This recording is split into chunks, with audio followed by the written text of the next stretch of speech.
The last Delta Math assignment is Parabola A value.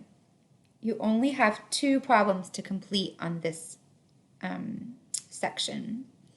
So we need to drag the parabola and match it to the appropriate A value. Okay, so when A is -1, when A is 0.25, or A equals 1. So remember that the positive and negative determines whether the parabola opens upwards or downwards. So A equals -1 is actually in the correct position. I can drag these around. Let me mix them up. So A equals -1. Well, the only one that's open downwards is this third graph. So I'm going to drag that over to underneath A equals -1. Now both A equals 0.25 and A equals 1, they're both positives.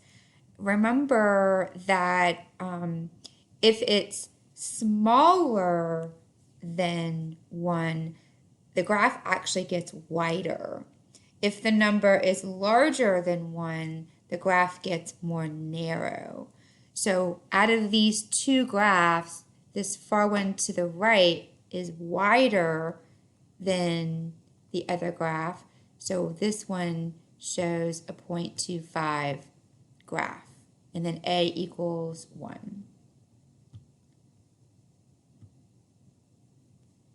And it gives you those little indications again. If it opens upward, it's a positive value. If it opens down, a negative value.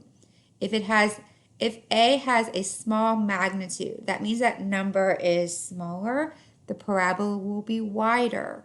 If it has a larger magnitude or a larger number, the parabola will be narrow.